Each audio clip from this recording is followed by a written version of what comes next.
नमस्कार, आप देख रहे प्राइम न्यूज और मैं हूं आपके साथ आलोक शुक्ला।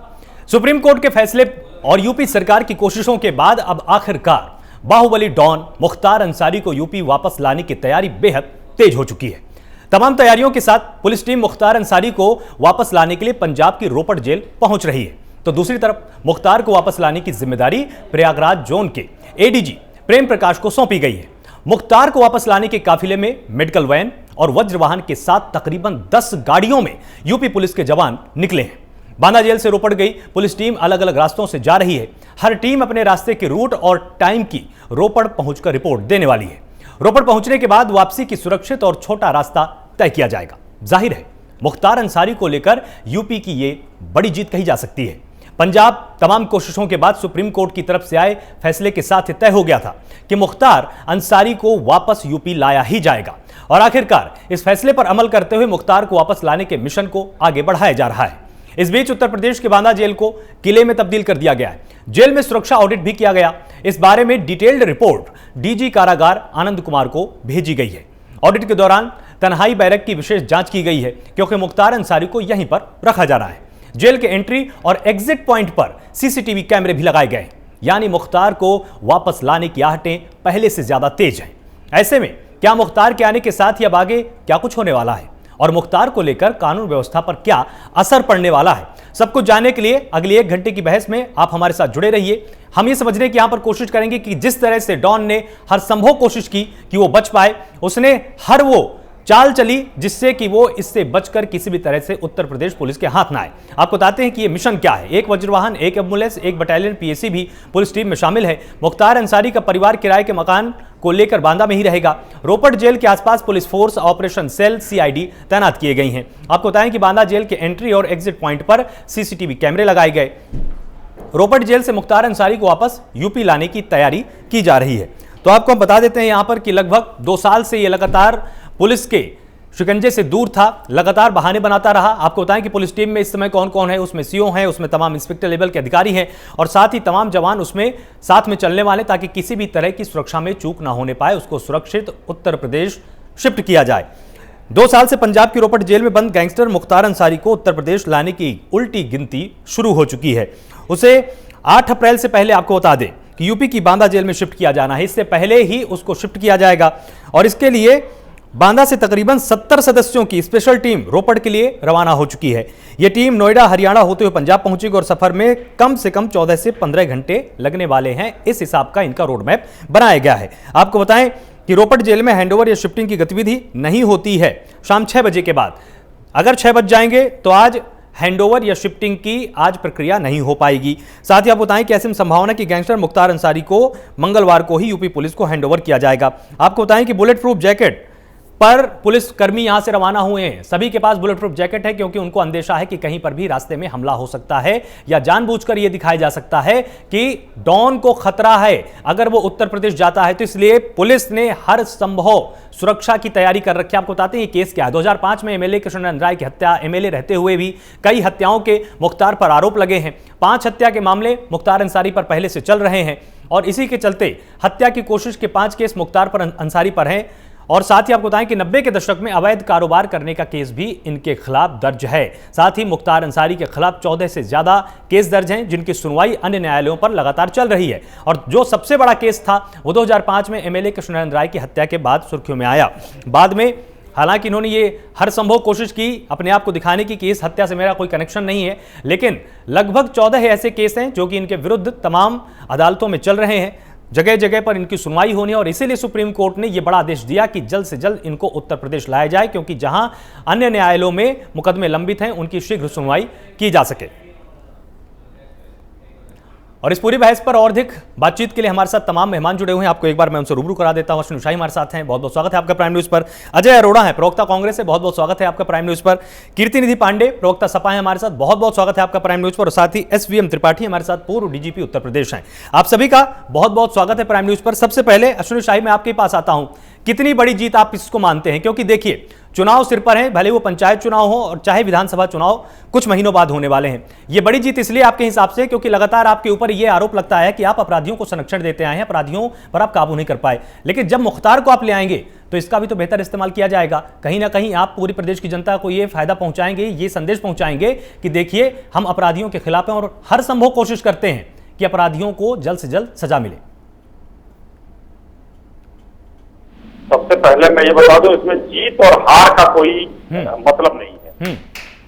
ये स्पष्ट है 2017 से, जब से माननीय योगी जी के नेतृत्व में उत्तर प्रदेश में सरकार भारतीय जनता पार्टी की बनी है, तब से उन्होंने जीरो टॉलरेंस पर काम किया है। और हम हर दशा में अपराध पर काबू पाने के लिए कृत संकल्पित हैं।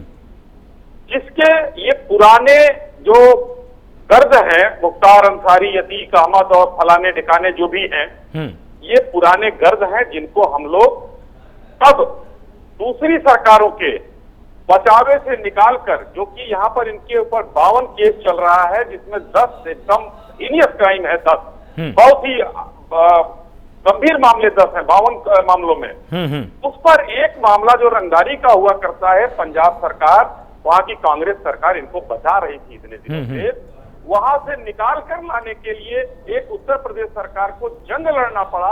और आपने जो जीत हार की बात की, ये वहां हम कोर्ट में जीते हैं कि उसके लिए एक अपराधी को कांग्रेस सरकार के चंगुल से बचाने के लिए, निकाल कर लाने के लिए हमने जंग जीती है। नहीं तो हम बहुत पहले इनको लेकर आए होते, ये बांदा से लेके गए थे, वहां एक केस वहां चल रहा था, अधिक केस यहाँ चल रहे हैं इनके ऊपर।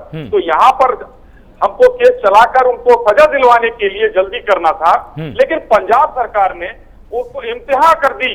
मतलब समझिए, निर्लज्जता की इम्तिहान हो गई कि हर कदम पर वो सुप्रीम कोर्ट तक वो लोग गए और नहीं आने दिया। तो अब उत्तर प्रदेश सरकार अपने अपराधी को अपने घर में ले आएगी। यहाँ पर न्यायालय के द्वारा जो भी उनको सजा मिलना हो, और मैं तो ये चाहूंगा कि न्यायालय ऐसे लोगों को आजीवन कारावास और फांसी की सजा दे दे। अपराधी से मुक्त होना चाहिए उत्तर प्रदेश। आज 23 करोड़ जनता संगठित अपराध से मुक्त है और एक चैन की सांस ले रही है। जी तो अश्विनी जी, मतलब आप एक तरह से अप्रत्यक्ष रूप से ये आरोप लगा रहे हैं कि जो सरकार है पंजाब की, उसने संरक्षण दे रखा था, या जो कुछ हो रहा था वो न्याय की प्रक्रिया के अंतर्गत, कानून के अंतर्गत हो रहा था। संकेत क्या है आपका? देखिए आलोक जी, बहुत स्पष्ट रूप से और पूरा देश इसको जानता है कि पंजाब की सरकार एक अपराधी को किस तरीके से बचा रही थी। एक इतने बड़े अपराधी को जिसके मामले में पूरे देश के अखबार रंगे हुए हैं। आप लोगों ने टेलीविजन चैनल पर एक एक चीजें दिखाई हैं। आपके चैनल पर आलोक जी शायद आप नहीं थे, मैंने उठाया था सवाल, इस पहले बार हमने उठाया था इस एम्बुलेंस पर, और हमारे सामने हमारे मित्र अजय जी बैठे हुए हैं। कहा था ये थे मौजूद कि साई जी साक्ष्य के साथ बात करिए। मैंने कहा था कि एम्बुलेंस का नंबर क्या है और आप देख लीजिएगा। ये आज सबके सामने एम्बुलेंस कटघरे में खड़ी है। पंजाब सरकार एक लावारिस हालत में किसी, ये बताइए पूरे प्रदेश में एक बुलेट प्रूफ जो है, जो एम्बुलेंस थी, हथियार रखने का अड्डा था, वो अचानक लावारिस हालत में मिलती है। ये वो एम्बुलेंस नहीं है जो मिली है। आप देखिएगा, इसमें बहुत ही अभी झोल है।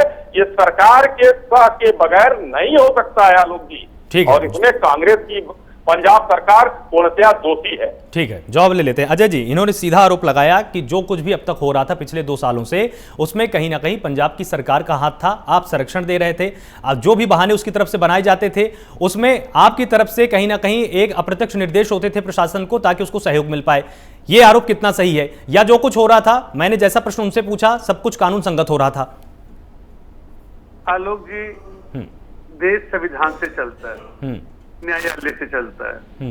इसका दायित्व न्यायालय पे था, कोर्ट पे, ठीक है, सर्वोच्च न्यायालय, उच्च न्यायालय, और इसमें सरकार का कोई हस्तक्षेप नहीं होता। लोग जी, भारतीय जनता पार्टी कह सकती है क्योंकि वहां तो उनकी सरकार नहीं है। और अभी इन्होंने एम्बुलेंस की बात की, हमें याद है मेरी डिबेट हुई थी, एम्बुलेंस किसके नाम है मुझे ये बता दें जरा शाही जी, किसके नाम एम्बुलेंस है।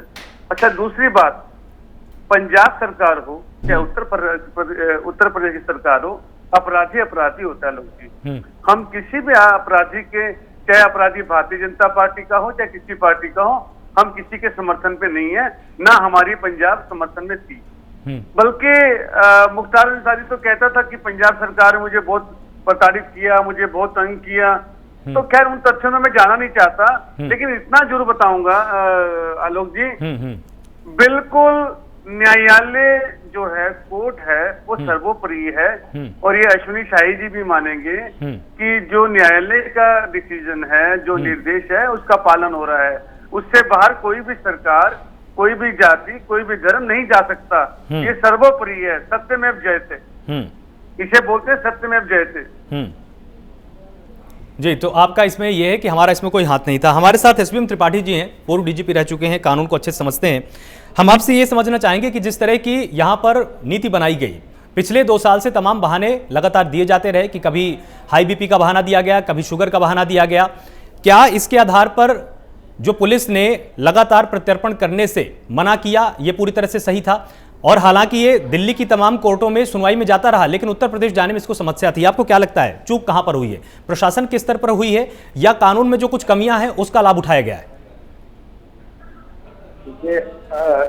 एक व्यक्ति जिसके विरुद्ध 26 वारंट कोर्ट द्वारा भेजे गए हैं और वो 2 वर्ष से उसका प्रत्यार्पण नहीं हो पा रहा है, ये मैं समझता हूँ कि जो आपराधिक विधिक प्रक्रिया है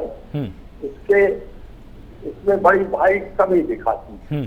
मैं इतना नहीं समझता हूँ कि जिस व्यक्ति को 90 दिन के अंदर बेल अपने से मिल जाना चाहिए था, वो उन्होंने बेल के लिए अप्लाई नहीं किया। और ये सभी लोग उसको जानते हैं कि ऐसा क्यों किया गया है। बहुत जरूरी बात आपने बोली है। यहाँ से 2019 में इसको एक सीनियर सुपरिंटेंडेंट ऑफ जेल ने बिना और किसी से पूछे जाचे और एक वारंट कहीं से आया, मोहाली से या कहीं पंजाब से आया, और उनको पंजाब पुलिस को हवाले कर दिया किसी के बिना पूछे हुए। मुझे बताया गया है कि इनके विरुद्ध कोई विभागीय कार्रवाई हो रही है, उसके बारे में अब कुछ और नहीं कहना चाहते हैं। लेकिन जो सबसे बड़ी बात है वो ये है कि माननीय विधायक या सांसद जो होते हैं उनको बहुत प्रोटेक्शन होता है, उनको मिलना भी चाहिए। मैं इसका बहुत हामी भरता हूँ कि उनको बहुत सुरक्षा मिलनी चाहिए, विधिक सुरक्षा मिलनी चाहिए, मैं ये मानता हूँ। लेकिन ऐसे व्यक्ति जिनके विरुद्ध कितने आपराधिक प्रकरण लगे हुए हैं, उसको अगर विधानसभा में चुनने की आजादी है, इसके बारे में मेरे विचार से संसद को बहुत गंभीरता से विचार करना चाहिए। मैं इसको एक बहुत बड़ी बात मानता हूँ। जो सुरक्षा है, उसको विधिक सुरक्षा मिली है, बड़ी भारी बात है और ये मिलनी चाहिए। मैं तो ये समझता हूँ कि बाकी सदस्य सांसद हो या विधानसभा के हो, उनको सुरक्षा मिलनी चाहिए। सबसे वारंट गए हैं उनके विरुद्ध, और केवल ये कहते कि हमारा ब्लड प्रेशर हाई है या हमारे त्वचा में कोई परेशानी है या हमारा कोई और डायबिटीज है। डायबिटीज तो मतलब बहुत से लोगों को होती है, ऐसी कोई खास बात नहीं है। तो इसमें शक नहीं है कि इस न्यायिक प्रक्रिया में ये कमी है, बिल्कुल, तो इसके बारे में बहुत गंभीरता। बिल्कुल, एक व्यक्ति जो 2015 से विभिन्न जेलों में यहाँ पे उत्तर प्रदेश में रहा और एक वारंट आते ही उसको तत्काल हवाले कर लिया गया और 2 वर्ष से अधिक हो गया, जो उसको सुप्रीम कोर्ट में जाना पड़े। देखिए, उच्चतम न्यायालय में जाना पड़े इस मामले के लिए, ये एक हम लोग के लिए शर्म की बात है। मैं यहाँ तक कहना चाहता हूँ कि इसके लिए हमको हाईकोर्ट में या सुप्रीम कोर्ट में जाना पड़े, तो के लिए तो मेरे ख्याल से तो कोई भी कोर्ट इसको मान लेना चाहिए। 10 केसेज ऐसे हैं जो सुप्रीम कोर्ट ने रहा है। 10 केसेस ऐसे हैं जो विभिन्न स्तरों पर जिनके विरुद्ध कोर्ट में प्रक्रिया चल रही है। बिल्कुल बिल्कुल। उसमें सब पड़ा हुआ है, 2 वर्ष से उसमें कुछ हो नहीं सकता है। तो मैं ये समझता हूँ कि इसमें विधिक प्रक्रिया के बारे में बहुत सोचने की बात है कि क्या किया जा सकता है जिससे सुदृढ़ हो। और देखिए इतना समय तो मैं समझता हूँ कि वही तो कि 2 साल का बहुत ही लंबा समय रहा है, बहुत ही ज्यादा लंबा समय आता समय है। और इसका कोई अब ये कांग्रेस गवर्नमेंट ने नहीं किया या नहीं किया, मैं इसके बारे में नहीं बोल रहा हूँ। बिल्कुल सही। ये जरूर है कि ये इस विधिक प्रक्रिया के बारे में सोचने की जरूरत है कि कैसे एक व्यक्ति को कम से कम जो केस उनके खिलाफ चल रहा है उसमें तो सामने तो उनको आना चाहिए और किस प्रकार से हम लोग इसकी व्यवस्था करें कि उनको तत्काल उसके कोर्ट के सामने आना पड़े। बिल्कुल। कीर्तिनिधि पांडे जी, जिस तरह से इन्होंने पूरा विश्लेषण किया, इसमें ये तो दिखाई देता है, अब देखिए वो एक प्रशासनिक व्यक्ति हैं इसलिए वो खुलकर पार्टी के पक्ष में या किसी राज्य सरकार के बारे में तो नहीं बोलेंगे। आप एक पार्टी के प्रवक्ता हैं, आपको क्या लगता है, एक तरफ कांग्रेस की सरकार है, एक तरफ बीजेपी की सरकार है, दोनों सरकारों के बीच में पहली बात तो तालमेल की कमी यहां पर साफ तौर पर नजर आती है कि दोनों के बीच में क्लैशेस कुछ ऐसे थे किसके चलते इस मामले को इतना लंबा चलने दिया गया।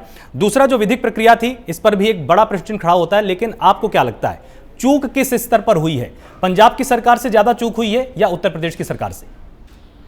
देखिए आलोक जी, जो सबसे महत्वपूर्ण बात डीजीपी साहब ने कहा, उनके तमाम बातों पे गौर करने की जरूरत है।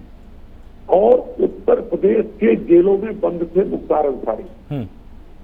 जो बात आज भारतीय जनता पार्टी की सरकार और उनके प्रवक्ता कह रहे हैं कि एक छोटे से केस में एक फिरौती मांगने के मामले में पंजाब सरकार को हैंडओवर कर दिया गया, जब कई संगीन मामलों में उत्तर प्रदेश के जेलों में वो बंद थे।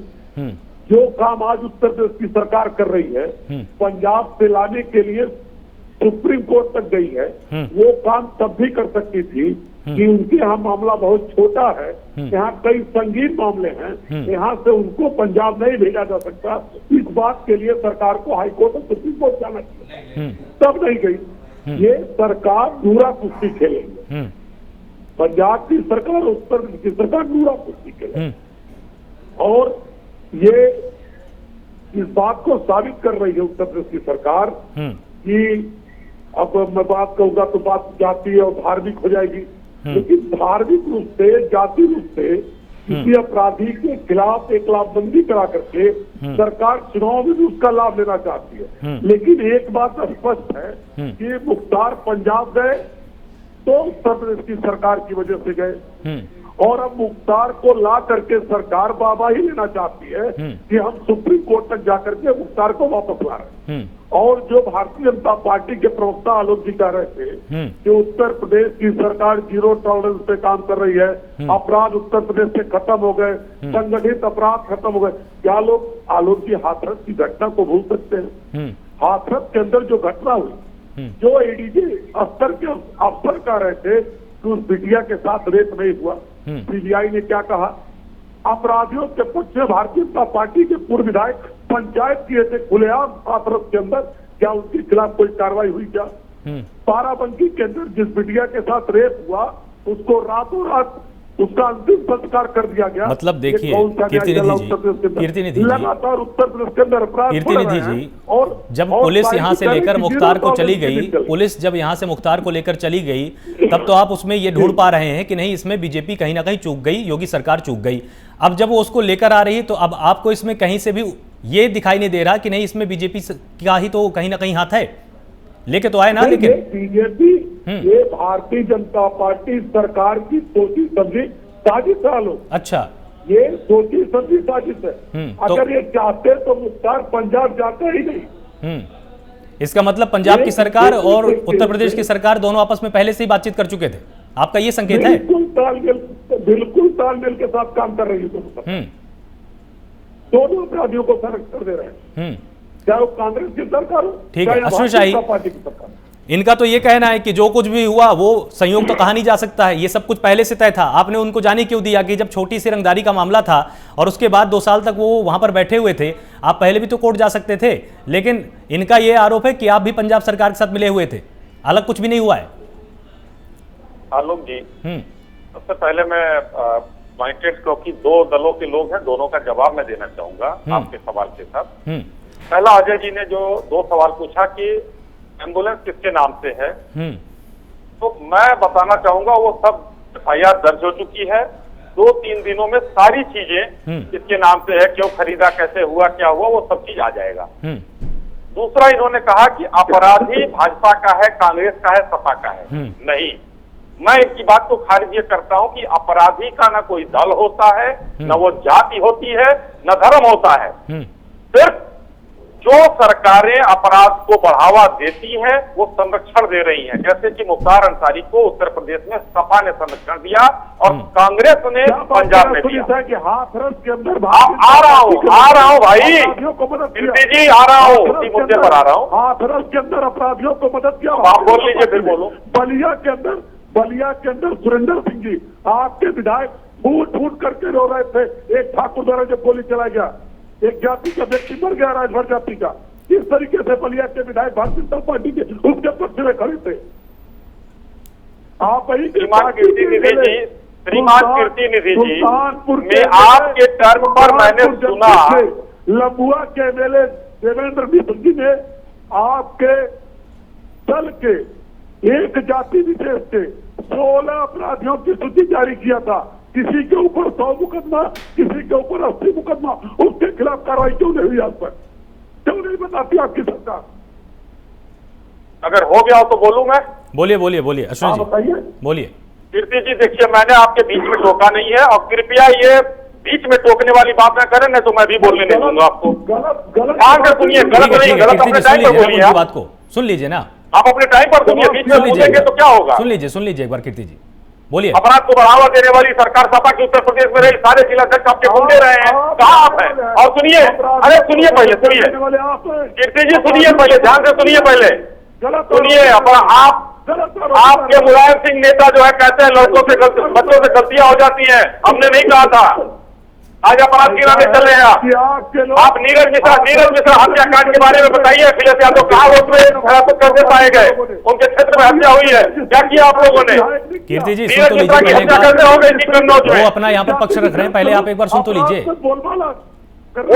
सुन लीजिए ना एक बार कीर्ति जी, सुन लीजिए। आलोक जी, बड़ी अच्छी बहस जब चलती है, सुन लीजिए एक बार। तो सफाई जो है एक्चुअली दूसरी मानसिकता के लोग हैं, सुनेंगे नहीं। अब इनके जवाब पे मैं आता हूँ। इन्होंने पहले कहा था कीर्ति जी ने कि ये काम आप लोग सत्य सामने नहीं करना चाहते, आप जवाब नहीं देना चाहते सच्चाई। अरे वो जवाब ही तो दे रहे हैं, प्रश्न थोड़ा ना आपसे पूछ रहे हैं।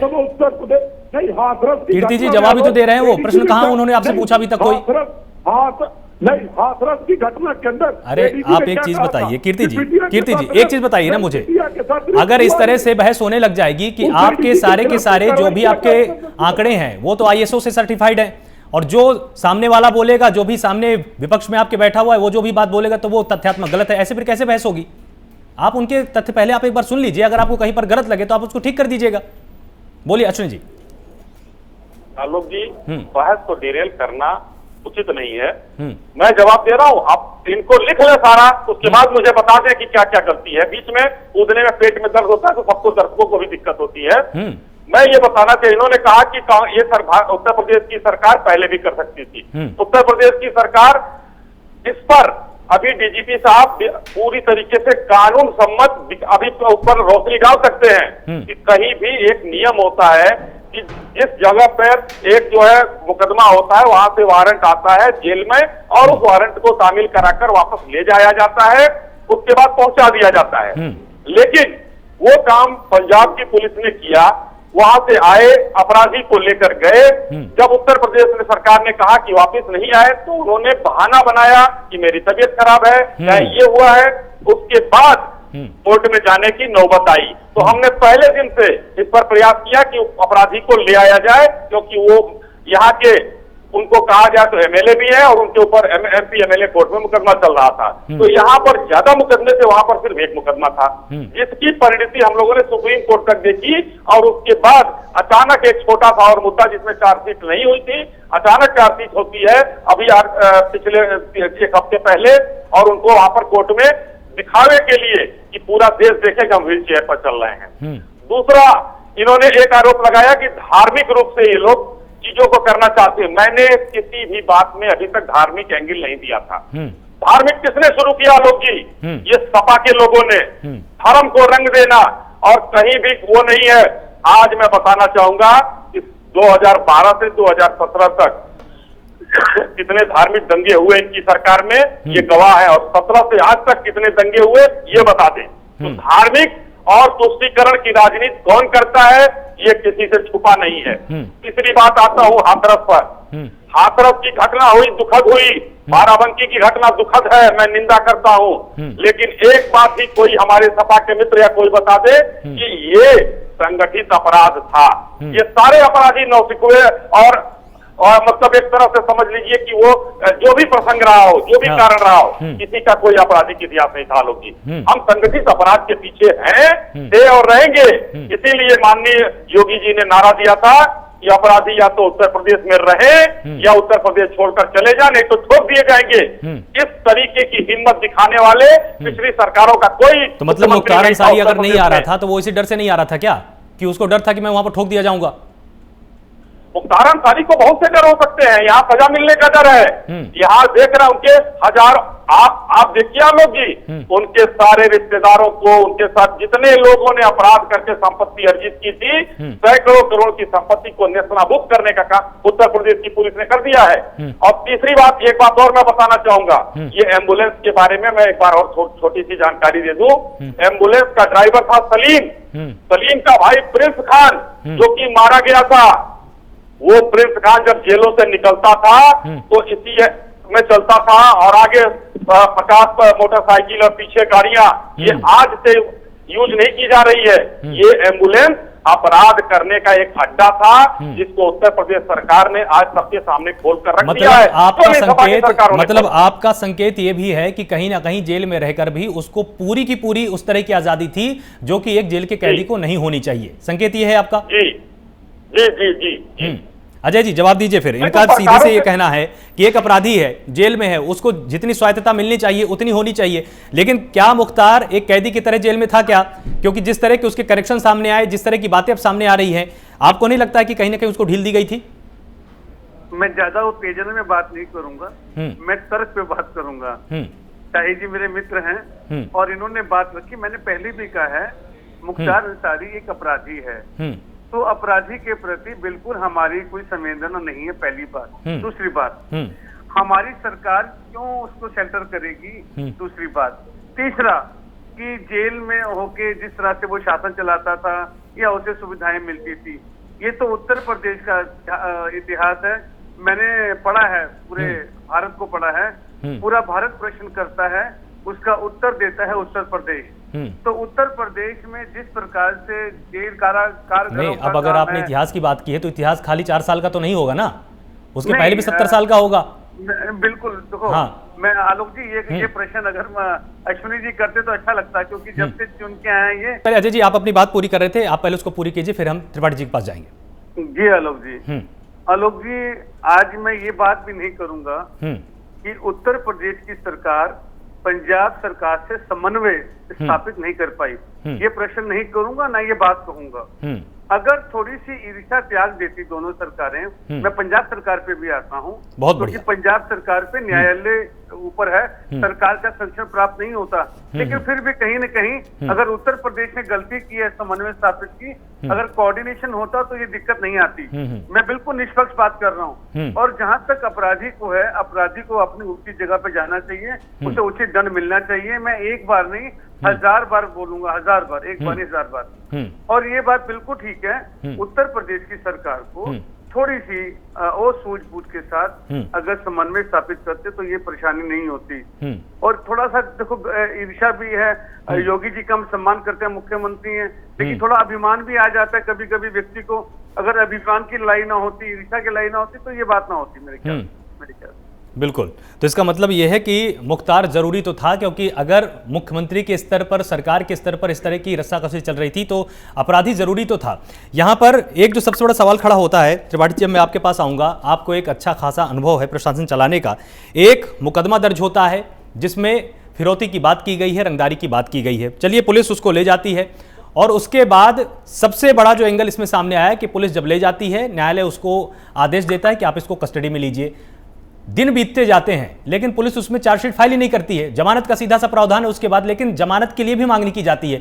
तो आपको क्या लगता है इसमें कि कहीं ना कहीं जानबूझकर ये साजिश की गई थी कि इसको उत्तर प्रदेश से पंजाब में लाकर शिफ्ट कर दिया जाए और ये फिर तमाम जो विधिक प्रक्रियाएं उत्तर प्रदेश के न्यायालयों में चल रही हैं उसमें बाधा आ जाएगी?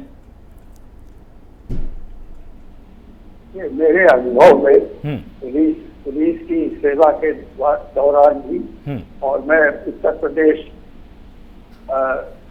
ह्यूमन राइट्स कमीशन में मेंबर भी था 5 वर्ष, तो ये बहुत से मामले होते हैं जिसमें प्रभावशाली लोग अपने विरोधियों को जो दूर दराज रहते हैं उसके विरुद्ध दूसरी जगह जाके मुकदमा कायम करवा देते हैं और उनको बुलाया जाता रहता है, उनको अरेस्ट किया जाता है, उनको परेशान किया जाता है। ये मेरे विचार से, यद्यपि मैं इसके ऊपर टिप्पणी नहीं करना चाहूंगा क्योंकि ये कोर्ट के सामने है, लेकिन ऐसा लगता है कि कोई इसी प्रकार की उल्टी प्रक्रिया वहां पे की गई है। बिल्कुल इसी तरफ संकेत मेरा है, जो कि जिसमें कोई भी प्रगति नहीं हुई है। मुझे बताया गया कि अभी दो दिन पहले शायद मोहाली कोर्ट में उनको प्रस्तुत किया गया था मुख्तार अंसारी को, और उन्होंने कहा कि मेरी तबीयत ठीक नहीं है, फिर वो उनको वापस कर दिया गया और शायद 14 या 15 मार्च अप्रैल इसका लगा दिया गया है। तो मेरे विचार से ऐसा लगता है, कम से कम देखने से ऐसा लगता है कि एक ये उल्टी प्रक्रिया उसकी की गई है कि हम यहाँ से कैसे दूसरी जगह पहुंच जाए, ऐसा मुझको लगता है। और ये मैंने बहुत से मामले देखे हैं, जैसा मैंने आपसे पहले भी बताया है कि इसमें मैं पुलिस की सर्विस में भी और उसके बाद भी मैंने ये देखा है। तो इसलिए एक तो ये बात दिखाई देती है। दूसरी बात ये है कि देखिए, एक प्रक्रिया होती है न्यायिक प्रक्रिया, दूसरी बात जो कही गई है कि मुख्यमंत्री जी ने उनसे बात की होती या कोऑर्डिनेशन होता, मैं ये नहीं समझता हूँ कि किसी अपराधी जो कितने भी बड़े अपराधी हो उसके लिए मुख्यमंत्री स्तर के ऊपर बात की जाए। मेरे विचार से ऐसी कोई आवश्यकता हमको दिखती नहीं है, क्योंकि जो भी प्रक्रिया है वो निश्चित है, इसमें कोई किसी को दुविधा नहीं होनी चाहिए, कोई संदेह नहीं होना चाहिए कि ये है कि यहाँ से कोर्ट भेजता है, कोर्ट ये न्यायिक प्रक्रिया है, कोर्ट अपने वारंट भेजता है और उसको कहने की बात केवल यही है कि क्या उनकी बीमारी ऐसी थी कि जिससे कि ये जिसका कोई जस्टिफाई किया जा सकता कि उनको नहीं भेजा जाए। मैं मुख्य बात यही समझता हूँ कि ये मेरे विचार से ऐसी उनकी बीमारी, मैं बाहरी हूँ, मैं कोई डॉक्टर नहीं हूँ, लेकिन ऐसा नहीं लगता है कि वो बीमारी, आखिरकार इस समय तो आ रहे हैं ना, बिल्कुल इस समय जब उच्चतम न्यायालय ने आदेश दिया है तो आ रहे हैं, और उनकी बीमारी एकदम से पूरी रातों रात खत्म भी नहीं हो गई होगी जहाँ तक मैं समझता हूँ। इसलिए ऐसा मुझको लगता है कि ये बीमारी का जो, और ये चलता है, देखिए हॉस्पिटल के डॉक्टर हैं और भी डॉक्टर हैं, उन्होंने कर दिया, वहाँ के अधिकारीगण हैं उन्होंने कुछ समझा दिया। तो मैं एक तो ये बात मुझे निश्चित रूप से दिखाई देती है कि इसमें एक ये प्रक्रिया जरूर अपनाई गई है जिससे यहाँ के मामलों में उनकी सुनवाई चली रहे और देर तक चलती है। और आप भी जानते हैं, हम भी जानते हैं, जितनी देर किसी मुकदमे में होती है, जितनी देर साक्ष्य उतने ही मिटते जाते हैं केस में होती है, तो उतने ही उसके जो गवाह होते हैं वो टूटते जाते हैं, जो कुछ लोग मर जाते हैं, कुछ लोग अलग हो जाते हैं, तो बिल्कुल उसमें एक संभावना उनके छूटने की अधिक हो जाती है। ये निश्चित बात है। तो एक ये बात है। दूसरी बात जो मैं कहना चाहूंगा कि ये इतने केसेस होते हुए और इतने संसाधन ऐसा लगता है कि मुख्तार अंसारी के पास है। वो अब ये जैसे कि एम्बुलेंस की बात हो रही है, बुलेट प्रूफ एम्बुलेंस हमने आज तक बहुत कम सुनी थी, और इस प्रकार की मुहैया करा देना, इस प्रकार की चले जाना। अब वो उसका एक जांच अलग चल रही है, वो किसके नाम से है क्या नहीं है, कौन इसके पीछे है, वो तो पता चल जाना चाहिए, इसमें कोई ऐसी खास बात नहीं है। तो इस प्रकार के संसाधन उनके पास ऐसा लगता है कि बहुत ज्यादा है, और ऐसा लगता है कि इन संसाधनों का वो प्रयोग भी कर सकते हैं। इस स्थिति में है कि जेल में होते हुए भी इन संसाधनों का उनके जो ये प्रक्रिया है कि इसको बताया जाए कौन सी एम्बुलेंस आ रहे, आखिरकार ये एम्बुलेंस हमें तो आज तक नहीं समझ में आया कि ये एम्बुलेंस कहाँ से वहां पहुंच गई, कहाँ से उत्तर प्रदेश से कोई एम्बुलेंस पहुंच जाए। इस प्रकार के संसाधन तो उनके पास है और उसका इस्तेमाल भी कर सकते हैं, उनका इस्तेमाल किया गया है। तो ये दो बातें सामने रखने की है, और अब तो यही है कि यहाँ पर ले आकर के जल्दी से जल्दी जो उनके विरुद्ध मामले हैं, जो न्यायिक कोर्ट के सामने है, इसको जल्दी से जल्दी पूरा किया जाए, सभी गवाहान को ले आकर के उनके सामने प्रस्तुत किया जाए, और जो कोर्ट जो भी फैसला करेंगे। बिल्कुल बिल्कुल बिल्कुल। कीर्तिनिधि जी, जिस तरह से आपने इनके पूरे विश्लेषण को आपने सुना, इन्होंने बहुत ही अच्छे से पूरी चीज समझा दी कि किस तरह से क्या हुआ होगा। इन्होंने कोई आरोप नहीं लगाया, इन्होंने सिर्फ और सिर्फ उस पूरे के पूरे घटनाक्रम का एनालिसिस किया। अब आपको क्या लगता है कि पंजाब सरकार हो, चाहे उत्तर प्रदेश की सरकार हो, और या चाहे आपकी सरकार रही हो, क्योंकि देखिए यहां पर सबसे जरूरी बात यह है कि वो लगातार ये बोलता रहा कि मैं बीमार हूं, मैं उत्तर प्रदेश नहीं जाऊंगा। आपकी भी तो सरकारें रही है ना, आपको जेलों को इतना बेहतर कर देना चाहिए था कि मुख्तार अंसारी को यहां पर कम से कम लगता कि अगर मैं उत्तर प्रदेश जाऊंगा तो मेरे बीपी का इलाज वहां पर हो जाएगा समय पे, तो वो समय पर आ जाता। कहीं ना कहीं चूक तो आपसे भी हुई ना पहले, किस बात की चूक हमसे होगी? आप लोगों से भी ये चूक हुई ना कि जेल का जो प्रशासन है, जेल की जो व्यवस्था है वो अच्छी की जा सकती थी। आपको बहुत बार मौका मिला है उत्तर प्रदेश में। आलोक जी, सवाल कहाँ कि उत्तर प्रदेश के अंदर इलाज नहीं हो पाएगा। अगर मुख्तार उत्तर प्रदेश में रहते तो उत्तर प्रदेश से भी इलाज होता। लेकिन सवाल यह है कि अजय अरोड़ा जी ने बहुत स्पष्ट रूप से कहा कि दोनों सरकारों में समन्वय स्थापित।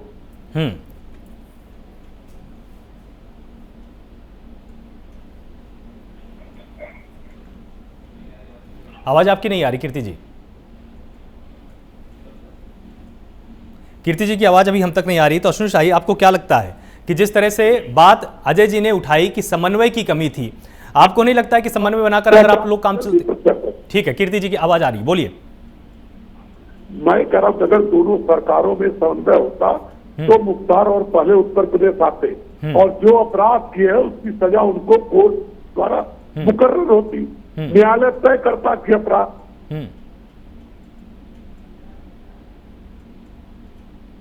खिलाफ कार्रवाई होनी चाहिए। मैं कभी इस पक्ष में नहीं हूं कि अपराधी को बचाया जाए, लेकिन आलोक 2-3 सवाल मैंने पूछा था, इसका जवाब नहीं आ पाया। 2-3 सवाल मैंने पूछा था। हाथरस की घटना में एडीजे लॉ एंड ऑर्डर ने क्या कहा कि बिटिया के साथ रेप नहीं हुआ, सरकार के तरफ से अथॉराइज दिया। सीबीआई ने क्या कहा? हाथरस की घटना में आरोपी जिस जाति के थे उसी जाति के पूर्व विधायक भारतीय जनता पार्टी के कोरोना काल में किस तरीके से महापंचायत की उनके पक्ष में सुरेंद्र सिंह जी बलिया के विधायक हैं, किस तरह अपने जाति के एक अपराधी के लिए रो रहे थे और कह रहे थे कि अगर क्रास FIR नहीं होगा तो हम धरना देंगे पाने के बाद। एक पिछड़ी जाति के व्यक्ति की हत्या करने वाले के पक्ष में खड़े थे। इन्हीं के पार्टी के एमएलए है सुल्तानपुर से लंबुआ के देवमणि मिश्रा जी ने, उन्होंने एक जाति विशेष के 16-17 अपराधियों की सूची जारी किया, जिसके ऊपर 100 मुकदमे, किसी पे 70 मुकदमे, किसी पे 50 मुकदमे दर्ज है। वो पूछ रहे सरकार से कार्रवाई कब होगी। उनको भी भारतीय जनता पार्टी के बड़े नेताओं ने दबाने का काम किया, लेकिन सवाल तो बनता है जो अपराधी उनके खिलाफ कार्रवाई नहीं हो रही है। एक जाति विशेष के जो अपराधी उत्तर प्रदेश के अंदर, उनके खिलाफ कार्रवाई कब होगी? अश्विनी जी जवाब दीजिए। मैं जवाब दे रहा हूं, और कीर्तिनी जी से निवेदन है कि बीच में नहीं बोलेंगे, लास्ट में हमारा जवाब देंगे। इन्होंने सुरेंद्र सिंह देवमणि मिश्रा हाथरस की बात उठाई। हाथरस की न्यायिक जांच हो रही है, दोषी जो भी होगा, किसने क्या कहा किसने नहीं कहा उस पर अब चाहिए, क्या हो रहा है उस पर बताइए। मैं जानू सुरेंद्र सिंह की बात है, सुरेंद्र सिंह की बात पुलिस के एक जिम्मेदार अधिकारी अगर इस फिर बीच में कूद गए कि रेप हुआ ही नहीं, पुलिस फिर कूद गए अधिकारी लेडी के लॉ। अच्छा आप एक बात बताइए अरे कीर्ति कीर्ति निधि सुन लीजिए जी, ना आप भी। कीर्ति जी अब देखिए पहली बात तो बहस मुख्तार पर हो रही है, आप चले गए हाथरस, लेकिन वो फिर भी उसका उत्तर दे रहे हैं, तो अब उत्तर को सुन लीजिए। इस तरह तो फिर पूरी बहस डिरेल हो जाएगी ना। पुलिस के अफसर अगर इस तरह गिनाने पे आ जाएंगे, अगर इस तरह गिनाने पे आ जाएंगे तो आपके कार्यकाल में भी फिर बहुत सारे केस हुए, फिर तो मुख्तार का मुद्दा हमको रखना ही नहीं था। फिर तो हम एक रैंडम हम एक टॉपिक चूज कर लेते कि उत्तर प्रदेश में आखिर अपराध की क्या स्थिति है। मुख्तार पर फिर तो हमको बहस करनी नहीं चाहिए थी ना। सुन लीजिए ना एक बार कीर्ति जी, प्लीज बोलिए। आलोक जी, इस सेकंड में मैं जरा सा इनको आईना दिखा दूं। मुलायम सिंह यादव रामपुर तिराहा कांड में क्या उनका स्टेटस रहा जो सुप्रीम कोर्ट गए, एक मानिए। दूसरा, एक आतंकवादी जो बाराबंकी लाते लाते मर गया था, उसके लिए एक आतंकवादी के लिए कितने लोगों को जमा किया गया ये बताइए, इनसे पूछिए। मैं कन्नौज की बात करूंगा, नीरज मिश्रा हत्याकांड में क्या हुआ था, कन्नौज में कैसे वो नीरज मिश्रा मारा गया था, जबकि उसका भाई चिल्ला कर कह रहा था कि सपा की सरकार जिम्मेदार है। क्या कार्रवाई हुई? छोड़ दीजिए, इन पर बहस हमारी अन्य प्लेटफॉर्म पर हो चुकी है। मुख्तार पर आ जाइए वापस। कीर्ति जी आप भी मुख्तार पर बने रहिए। कीर्ति जी मुख्तार पर बने रहिए। नहीं देंगे। मुख्तार को वापस लाया जा रहा है, इसका आखिर कितना असर पड़ेगा अपराधियों के अंदर, क्या इसमें मैसेज जाएगा, बहस ये है हमारी। अश्विनी जी। आलोक जी, अब मैं आलोक जी अब मैं आ रहा हूँ मुख्तार अंसारी पर, क्योंकि इन्होंने थोड़ा सा बहस का मुद्दा छेड़ा तो मैं आईना दिखा रहा था इनको। मुख्तार अंसारी स्पष्ट रूप से, अभी देखिए हमारे अजय भाई ने बड़े प्यार से, शालीनता से सरकारों के ऊपर आरोप लगा दिया, समन्वय नहीं था। मैं आलोक जी आपके द्वारा मैं अजय भाई से पूछना चाहूंगा कि आखिर समन्वय एकदम आज 2 साल हो गया, क्या कभी उत्तर प्रदेश सरकार ने अप्रोच नहीं किया? उसका जवाब अभी हमारे पूर्व डीजीपी साहब ने दिया कि 26 वारंट गए थे और 26 वारंट में आपके मुख्तार अंसारी के वकील, वहां के सरकार के नुमाइंदों ने, जेल के अधिकारियों ने बहाने बनाए। इस पर कोई जवाब देने की जरूरत नहीं है। बहुत कुछ कहता है 26 वारंट, समन्वय था या नहीं था। अब आती है दूसरी बात कि पंजाब सरकार, ये सवाल अजय जी आपसे है, पंजाब सरकार मुख्तार को इतना प्रश्रय क्यों दे रही थी? पंजाब सरकार का एक मंत्री आता है और मुख्तार की लोगों की गाड़ी में घूमता है, ये क्यों हो रहा है? मुझे तो कहीं ना कहीं इसमें पंजाब सरकार के मुख्यमंत्री या उनके कैबिनेट मंत्रियों की मुख्तार अंसारी के साथ मिली भगत लगती है। जैसा यहाँ पर वो दरबार लगाया करते थे, रंगदारी वसूला करते थे सपा की सरकार में, जेलों में कोई बात छुपी नहीं है, वही काम वो वहां कर रहे हैं। पैसे की दुनिया है, पैसा वो बहा रहे हैं। हो सकता है कि कोई किसी से कोई पार्टनरशिप हो गया हो या कोई धंधा वहां पर चल रहा हो, ये जांच का विषय मैं कहूंगा नहीं, लेकिन मेरा एक शंका है कि हो सकता है वहां हो। जी अजय जी, आप इसका जवाब दे दें, क्यों नहीं आना चाह रहे? अजय जी। मैंने सुना है जैसा चश्मा पहनोगे वैसा दिखेगा। इन्होंने अपराध का चश्मा पहना है तो इन्हें अपराध ही दिखेगा, क्योंकि उत्तर प्रदेश से आते हैं जिसका नाम अपराध प्रदेश है। मैं तो इन्हें बोलूंगा, मेरे मित्र हैं, ये सिर्फ इतना ही बोले योगी जी की तरफ से, बुरा जो देखन मैं चला बुरा न मिलिया कोई, जो मन खोजा आप ना मुझसे बुरा न कोई। पहले अंदर झांकिए, और जिनके घर कांच के होते हैं अश्विनी जी, जिनके घर कांच के होते हैं दूसरे घर में पत्थर नहीं मारते। और किसी पे भी आरोप लगाना डिबेट में आके, मैं आप पे लगा दूं, आप मुझ पे लगा दे, इससे ये कोई हमारी हिंदू संस्कृति, भारतीय संस्कृति नहीं कहती कि आवेश में आके मैं आप पे आरोप लगा दूं या सरकार पे आरोप लगा दूं कि सरकार पार्टनरशिप है। मैंने तो नहीं बोला कि योगी जी की पार्टनरशिप है, योगी जी पिछली बार नहीं पहुंचे। और एम्बुलेंस का नाम भारतीय जनता पार्टी के किसी नाम का है, जो एम्बुलेंस का किसके नाम है? एम्बुलेंस जो मुझे सूचना मिली है भारतीय जनता पार्टी कार्यकर्ता के नाम है, वो भी सामने आ जाएगा। अभी कहना उचित नहीं, होने दीजिए। जी जी जी जी बिल्कुल। और जहां तक मुझे सूचना है सुनील जी, कंफर्म बता रहा हूँ, भारतीय जनता पार्टी के बिल्कुल वरिष्ठ सदस्य के नाम पे गाड़ी है। अभी तो आना बाकी है कि वो एम्बुलेंस कहां से है, कौन सी है, कैसे वहां खड़ी थी। और सरकार अगर जेल के बाहर, अजय जी जहां तक मुझे मालूम है, किसी भी जेल के बाहर कोई एम्बुलेंस जाती है किसी भी अपराधी को ले जाने के लिए, तो वहां की सरकार उसको मुहैया कराती थी। 2 साल से वो एम्बुलेंस जेल के बाहर कैसे खड़ी थी? पंजाब सरकार के बिना सलाह के वो खड़ी ही नहीं हो सकती। ये भी जांच का विषय है। तो अभी तो शुरुआत हुई है, आने दीजिए अपराधी को उत्तर प्रदेश, उसके बाद जांच होगी, दूध का दूध पानी का पानी हो जाएगा। इनके प्रश्न का उत्तर दे दूं। इन्होंने प्रश्न किया कि बिना मिली भगत के, अरे भारतीय जनता पार्टी की तो सरकारें आजकल खूब चल रही हैं, चुनाव चल रहे हैं बंगाल में, और इनके व्यक्तित्व क्योंकि मोदी जी और अमित शाह जी का शरण जिसको प्राप्त है वो कुछ भी कर सकते हैं। वो एम्बुलेंस पंजाब क्या है, वो तो अगर समुद्र ना हो तो जापान भी ले जाएं, डोनाल्ड ट्रंप के अमेरिका भी ले जाएं। अगर इतनी चलती होती उत्तर प्रदेश सरकार की तो उसको 8 से अधिक बार पुलिस क्यों भेजनी पड़ती, और उनको फिर सुप्रीम कोर्ट क्यों जाना पड़ता? वो तो फिर ले आते हैं ना वहां से चुपचाप। देखिए, मैंने पहले भी कहा लोग जी, न्यायालय काम करेगा। वो तो बातों में बात दिखती, क्योंकि एम्बुलेंस का तो बताना पड़ेगा ना किसके नाम से है। ये तथ्य सामने आएंगे ना, और अगली जब डिबेट में बैठेंगे शाहिद जी और कहेंगे हाँ जी वो बीजेपी के नाम थी और ऐसे हो गया वैसा हो गया, वो प्रश्न का उत्तर भी मुझे मिलेगा, मुझे मालूम है मिलेगा। अश्विनी जी बड़े सूझबूझ से काम करते हैं, बड़े अच्छे प्रवक्ता हैं, मुझे उसका उत्तर देंगे कि भारतीय जनता पार्टी किस विशेष के नाम से थी। ठीक है त्रिपाठी जी, जिस तरह से आपने देखा सभी ने अपना अपना यहाँ पर पक्ष रखा, तमाम राज्य सरकारों की यहाँ पर बात भी हुई, पंजाब सरकार का क्या रोल रहा, उत्तर प्रदेश की सरकार का क्या रोल रहा, पुलिस प्रशासन का क्या रोल रहा। अब आपको क्या लगता है कि जो आगे का रास्ता है वो कितना आसान होने वाला है उत्तर प्रदेश की पुलिस के लिए, न्यायालयों के लिए? कहीं ऐसा तो नहीं होगा कि यहाँ पर भी आकर इसी तरह की गणित का इस्तेमाल मुख्तार अंसारी करे, और बचने के क्या रास्ते उसके पास हो सकते हैं, और क्या सच में अब इंसाफ मिलने में तेजी आ सकती है या वही ढुलमुल रवैया रहने वाला है? देखिए, मैं ये कहना चाहूंगा कि जो सूचनाएं मिलती रहती हैं बाहर से, तो अब तो मैं नहीं जाता हूँ, लेकिन जब पेपर था पब्लिक की ह्यूमन राइट्स कमीशन में तो जेल में जाता भी था, तो वहाँ पे जो कैदी जो बाहुबली टाइप के कैदी है उनको इतनी सुविधाएं मुहैया हो जाती है। मैं नहीं समझता हूँ, इसको बहुत गंभीरता से सोचने की बात है। ये बहुत गंभीरता से सोचने की बात है कि कैसे अगर जेल में कोई है तो उसको कुछ अधिकार मिलते हैं, उसको कुछ उसको मिलता है, लेकिन अपने से वहां पे मोबाइल मिल जाए या इस प्रकार की चीज मिल जाए, ये इसको देखने की बहुत जरूरत है। एक तो सबसे बड़ी बात है कि मुख्तार अंसारी के बताया गया है कि बहुत तैयारी की जा रही है और उनकी सुरक्षा ठीक से की जाएगी और देखा जाएगा कि इस प्रकार की कोई बात न हो।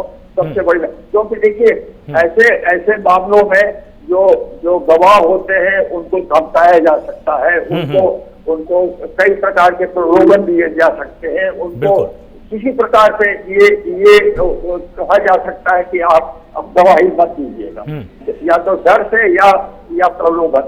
तो एक तो ये देखने की बात है कि किसी प्रकार भी ये जो परेशानियां होती हैं वो न हो, एक नंबर 1। दूसरी बात ये कि जल्दी से जल्दी जितने भी मामले उनके सामने लंबित हैं वो जल्दी से जल्दी, ये सबकी जिम्मेदारी पड़ती है, ये पुलिस की पड़ती है जिम्मेदारी, ये और लोग पे भी जिम्मेदारी है, जेल की भी जिम्मेदारी है और कोर्ट की भी ये जिम्मेदारी है कि उसमें देरी करने का कोई रास्ता न दे। क्योंकि अब ये देखा गया है कि कहना नहीं चाहिए, लेकिन अदालतों में, न्यायालयों में विलम्ब बहुत होता है, बहुत ज्यादा विलम्ब होता है, और उससे किसी का भी भला नहीं होता है। खाली भला अगर होता है तो जो अपराध करते हैं उनका भला होता है, बाकी किसी का नहीं होता है। तो इसमें बहुत आवश्यक है कि पूरी कोशिश करके और पूरा ऐसा प्रयत्न किया जाए और ऐसी व्यवस्था की जाए कि जल्दी से जल्दी जितने भी मुकदमे हैं, जितने भी मुकदमे उनके सामने पड़े हैं, वो सभी ठीक से निस्तारित हो, उसमें जो भी निर्णय लेना है। इसी से जुड़ा हुआ आपसे एक मैं यहाँ पर छोटा सा प्रश्न पूछना चाहूंगा कि जिस तरह से आपने मुकदमों की बात की और ये लंबित होते हैं, निश्चित रूप से ऐसा नहीं हो सकता है कि जो तमाम अदालतों में इसके लंबित मुकदमे हैं इसके लिए एक स्पेशल कोर्ट का गठन कर दिया जाए और उसी पर फास्ट ट्रैक कोर्ट की तर्ज पर सभी फैसलों की सुनवाई एक ही अदालत के अंदर तय कर दी जाए, ताकि मौका भी ना मिले और बहुत ही तेजी के साथ पूरी प्रक्रिया को निभाया जा सके? मुझको जहां तक बताया गया है कि एक स्पेशल कोर्ट है यहाँ पे, जिसमें कि माननीय विधायक लोगों के और एमपी और एमएलए का मामला देखने की बात है। वहीं से ये अधिकतर जो हुए थे।